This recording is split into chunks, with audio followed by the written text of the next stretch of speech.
ஆபத்துக்களிலே முதல் ஆபத்து என்பது வெளிக்கிரகவாசிகளுடைய வருகை. பெரிய வல்லரசுகள் எங்களை ஏமாற்றி கொண்டிருக்கின்றன. வெளிக்கிரகவாசிகள் வந்து போய் கொண்டே இருக்கிறார்கள். நான் கண்ணாலே கூட பார்த்துருக்கேன் சார். ஜெயராஜ் எப்படி பேசுவார் என்பதை தீர்மானித்து, ஜெயராஜுடைய குரல் எப்படி இருக்கும் என்று தீர்மானித்து, அதுபோலவே திருக்குறள் முழுவதையும் நான் நடத்தின வகுப்பு முழுவதும் பேசி தருமாம். நான் ஒரு பக்கம் வியப்பு, ஒரு பக்கம் பயம். இப்படியே பேசிவிட்டால் என் குரலிலே எவனவன் என்னென்ன பேச போறானோ என்று நான் நினைத்தேன். சாதாரண வீட்டில் கூட இதயத்துக்கு இடமில்லை, புத்திக்குத்தான் இடம். எல்லாரும் புத்திசாலியாக இருக்க வேண்டும் என்று நினைக்கிறோமே தவிர உணர்வை தூக்கி ஒரு மூலையிலே போட்டு விட்டோம். நாம் மிகப்பெரிய ஆபத்தை நோக்கி நகர்ந்து கொண்டிருக்கிறோம். அதை முதலிலே புரிந்து கொள்ளுங்கள். இந்த உலகத்தை ஆண்டவன் படைத்தான் என்பது ஆன்மீகவாதிகளான எங்கள் எல்லாருடைய நம்பிக்கை. எல்லாருடைய என்று கேட்டால் கிறிஸ்தவருடைய நம்பிக்கையும் அதுதான், இஸ்லாமியருடைய நம்பிக்கையும் அதுதான், இந்துக்களுடைய நம்பிக்கையும் அதுதான். இன்றைக்கு இந்த முன்னிலையிலே 3 மதத்தவர்களையும் போட்டிருக்கிறார்கள். எனக்கு அதுவே சந்தோஷம். இந்த உலகத்தை இறைவன் படைத்தான் என்றால் என்ன? வந்து இப்போ ஒரு குயவன் சட்டியை செய்தது போல, பானையை செய்தது போல இருந்து உட்கார்ந்து பண்ணினானா? இல்லை. பஞ்சபூதங்களை அப்படியே ஏவினான். பஞ்சபூதங்களும் கலந்ததினாலே ஒரு புவனம் உருவாகிற்று, அதிலே உயிர்கள் உருவாகிற்று, அந்த உயிர்களுக்கு உடல்கள் உருவாகிற்று, இயற்கை உருவாகிற்று. இதுதான் இறைவன் செய்த படைப்பு. கடவுள் இல்லை என்று ஒருவன் சொல்லுகிறான் என்றால், நான் தயவு செய்து நான் சொல்வதை கேட்டு மன்னித்து கொள்ளுங்கள். கடவுள் இல்லை என்று சொல்லுகிறான் என்றால் அவனுக்கு அறிவில்லை என்பதுதான் என் முடிவு. தெளிவாக சொல்வேன், யாராக இருந்தாலும் சொல்வேன், எந்த சபையிலும் சொல்வேன்.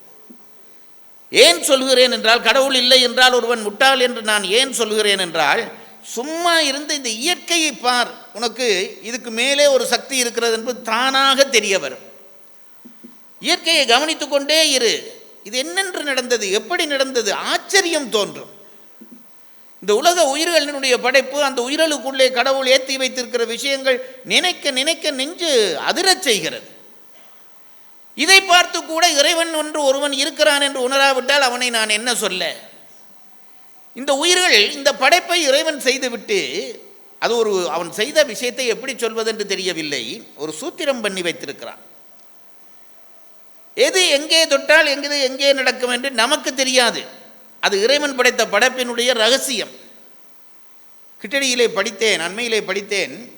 என்ன தீவு? மாலத்தீவுக்கு பக்கத்தில் இருக்க இன்னொரு தீவு, மாலத்தீவு தானா? மாலத்தீவோ ஏதோ பக்கத்திலே ஒரு தீவு. அங்கே ஒரு விருட்சம் இருக்கிறதாம். அந்த விருட்சம் உங்களுடைய சந்தன மரத்தை விட பெருமதியான மரமா, மிக விலை உயர்ந்த மரம் என்று அந்த மரத்தை சொல்கிறார்கள். அந்த விருட்சங்கள் பல வளர்ந்து பெரிய ஆயிரக்கணக்கான ஆண்டுகள் அந்த மண்ணிலே வாழ்ந்திருக்கின்றன.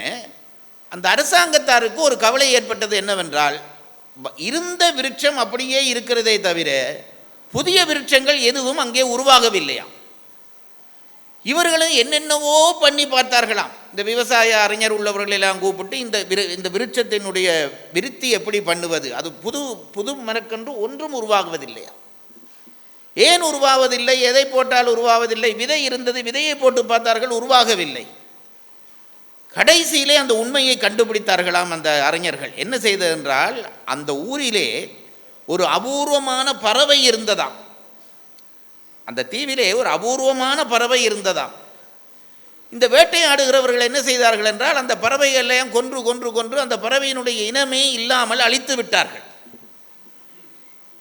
இந்த விஞ்ஞானிகள் கண்டுபிடித்தார்கள், அந்த மரத்தினுடைய விதையை இந்த பறவை விழுங்கி எச்சத்தோடு போட்டால்தான் அந்த விதை முளைத்து மரமாகுமா. எங்கே எங்கே கை வைக்க, எங்கே என்ன நடக்கிறது பாருங்கள். ஒரு பறவை இனத்தை கொன்று விட்டோம் என்று சும்மா வேட்டையாடி விட்டு போய்விட்டோம். அது இருந்தால்தான் இந்த மரம் முளைக்கும் என்கின்ற அளவுக்கு ஒரு சூத்திரம் பண்ணி இருக்கிறானே. இந்த கடவுளுடைய அமைப்பை இருக்கிறதே, இதை நாம் விளங்குகிறோமா? உங்கள் ஒவ்வொருவரையும் நான் தாழ்வணிந்து கேட்டுக்கொள்கிறேன். மற்றவர்களுக்காக கும்பிடுகிறீர்களோ இல்லையோ, இந்த உலகத்துக்காக, உங்களுக்காக நீங்கள் இறைவனை வேண்டுங்கள். ஏன் வேண்ட வேண்டும் என்று சொல்கிறேன் என்றால், ஆபத்தை நோக்கி நாளாந்தம் நகர்ந்து கொண்டிருக்கிறோம். ஆபத்தை நோக்கி நாளாந்தம் நகர்ந்து கொண்டிருக்கிறோம். அண்மையிலே என்னுடைய ஒரு மாணவன், இப்போ என்ன வந்திருக்குது, என்ன இந்த செயற்கை கம்ப்யூட்டரில் ஆர்டிஃபிஷியல் இன்டெலிஜென்ஸ், ஏஐ என்று ஒன்று சொல்லியிருக்கிறார்கள். அது ஆர்டிஃபிஷியல் இன்டெலிஜென்ஸ் என்று ஒன்று வந்திருக்கிறது. இதெல்லாம் ரொம்ப பெருமையாக சந்தோஷமாக பயன்படுத்துகிறோம். என்னுடைய மாணவர் ஒருத்தர் எனக்கு ஃபோன் பண்ணினார். ஃபோன் பண்ணி, ஐயா நீங்கள் ஆங்கிலத்திலே ஒரு அரை மணி நேரம் பேச வேணும் என்றார். எனக்கு ரொம்ப சிரிப்பாகிறது. அரை மணி நேரம் இல்லை, அரை நிமிஷம் நான் பேசினாலே அது ஒரு பெரிய ஆச்சரியம். எனக்கும் ஆங்கிலம் எனக்கு சுட்டு போட்டாலும் வராது.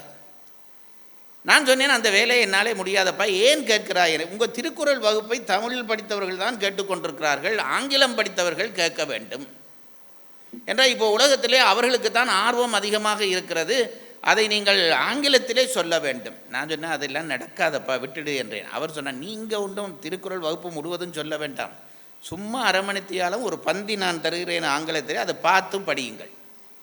எனக்கு ஏன் என்று புரியவில்லை. ஏன் என்று கேட்டால் அவன் பிறகு சொன்னான், நீங்கள் அவ்வளவும் பேசினால் உங்கள் குரலிலேயே நீங்கள் வகுப்பெடுப்பது போலவே திருக்குறள் இனி வெளிவரும் என்றான். நான் அந்த பந்தியை பேசிவிட்டால் அந்த மெஷின் என்ன பண்ணுமாம், ஜெயராஜ் எப்படி பேசுவார் என்பதை தீர்மானித்து, ஜெயராஜுடைய குரல் எப்படி இருக்கும் என்று தீர்மானித்து, அதுபோலவே திருக்குறள் முழுவதையும் நான் நடத்தின வகுப்பு முழுவதும் பேசி தருமாம். நான் ஒரு பக்கம் வியப்பு, ஒரு பக்கம் பயம்.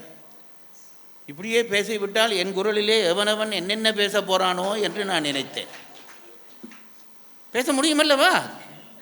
ஆங்கிலத்தில் என் குரலிலே திருக்குறள் சொல்லாமன்றா திருக்குறளும் சொல்லலாம் அல்லவா?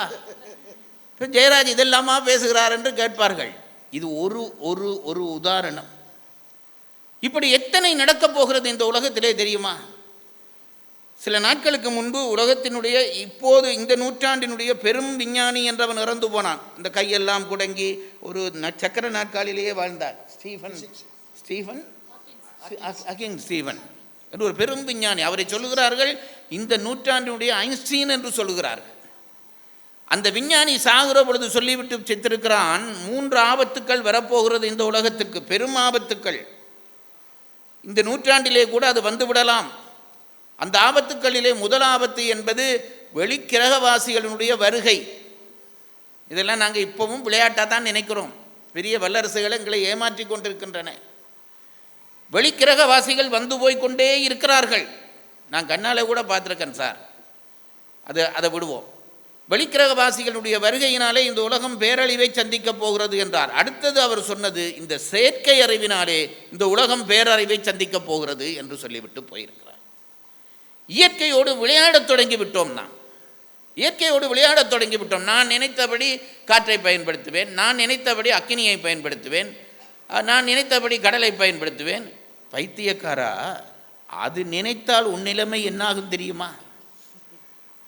நம் பெரியவர்கள் இந்த நிலம், நீர், தீ, காற்றுக்கு என்பதவற்றுக்கு என்ன பெயர் வைத்தார்கள் தெரியுமா? பஞ்சபூதம் என்று பெயர் வைத்தார்கள். பூதம் என்ற சொல்லுக்கு என்ன அர்த்தம் தெரியுமா? அச்சத்தை தருவது என்று அர்த்தம். நாங்கள் எத்தனையோ தரம் கடலுக்குள்ளே இறங்கி எத்தனையோ மீனை அள்ளி கொண்டு வந்தோம். அதுக்கு படகு செய்தோம், கப்பல் செய்தோம், எல்லாம் செய்தோம். ஒரு நிமிஷம் கடல் வழியிலே வந்து போனது, லட்சக்கணக்கானவர்கள் அத்தனை பேரும் இறந்து போய்விட்டோம். இன்று வரை சுனாமியை நிறுத்துவதற்கு என்ன வழி என்று ஒரு விஞ்ஞானியாலும் சொல்ல முடியவில்லை. வந்தால் தடுப்பதற்கு என்ன வழி என்று பேசிக்கொண்டிருக்கிறார்கள். மிகச் சாதாரணமாக வந்த ஒரு சுனாமியிலே எத்தனை லட்சம் பேர் செத்ததை கண்ணாலே கண்டுகொண்டோம். அதனாலே தான் நான் திரும்பி திரும்பி சொல்லுகிறேன், புத்தியால்தான் மனிதன் வளர்ந்தான், புத்தியால்தான் மனிதன் அழியப் போகிறான். இன்றைக்கு புத்தி அதிகரித்து விட்டது, எல்லாருக்கும் புத்தி அதிகரித்து விட்டது. இதயத்தினுடைய செயற்பாடு குறைந்து விட்டது. நான் இப்போ எல்லா இடங்களிலும் இதை சொல்லி வருகிறேன். சாதாரண வீட்டில் கூட இதயத்துக்கு இடம் இல்லை, புத்திக்குத்தான் இடம். எல்லாரும் புத்திசாலியாக இருக்க வேண்டும் என்று நினைக்கிறோமே தவிர உணர்வை தூக்கி ஒரு மூலையிலே போட்டு விட்டோம். கம்பன் போன்ற காவியத்தை படிப்பதனாலே என்ன வரும் என்று கேட்டால், உணர்வு விரிவு வரும். உணர்வு விரிவு வரும். இதயம் அப்படியே சுருங்கி கொண்டு போகிறது, புத்தி வளர்ந்து கொண்டு போகிறது. ரெண்டும் பிழை. என்ன நடக்க வேண்டும் என்றால், இதயமும் புத்தியும் கைகோத்து நடந்தால்தான் அந்த உலகம் சரியான உலகமாக வரும். இப்பொழுது புத்தி வளர்ந்து இதயம் சுருங்கி விட்டது. அப்போ இப்போ என்ன செய்ய வேண்டும்? உடனடி வேலை. சந்திரனுக்கு ரொக்கெட் அனுப்புறதெல்லாம் பிறகு வை. இப்போ உடனடி செய்ய வேண்டிய வேலையை சுருங்கிய இதயத்தை விரித்து புத்தியோடு சமப்படுத்த வேண்டும்.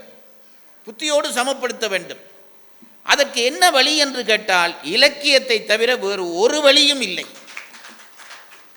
பல பேர் நினைக்கிறார்கள் இந்த கம்பன் விழா நடத்துகிறவர்களுக்கு இது ஒரு பொழுதுபோக்கு. புதுக்கோட்டையிலே அவர் ஒரு 10 நாள், மதுரையிலே அவர்கள் கொஞ்சம் பேர், இவர்களுக்கெல்லாம் கொஞ்சம் படித்து வச்சிருக்கிறார்கள். இந்த இந்த உங்களுக்கு தெரியும், இந்த கையிலே கொசு ஏதாவது கிடைச்சிட்டா அப்படி சொரிஞ்சு கொண்டே இருக்கவன், அல்லது இந்த படை வந்தவனுக்கு இப்படி கடிக்க கடிக்க சுகம். அதுபோல் இந்த படித்தவர்களுக்கும் ஒரு படை வந்திருக்கிறது. ராமாயணம் படிச்சிருக்கேன், அதை சொரிஞ்சு கொண்டே இருக்க வேணும். அதனால தான் இந்த கம்பன் விழா நடத்துகிறார்கள். அவர்களுக்கு எல்லாம் ஒரு ஆசை, இதை நடத்துறது மூலம் நம்ம செயலாளருக்கு, நம்முடைய தலைவர்களுக்கெல்லாம் இது ஒரு புகழ் விருத்தி. அப்படித்தான் எல்லா இடத்துலையும் நினைக்கிறார்கள்.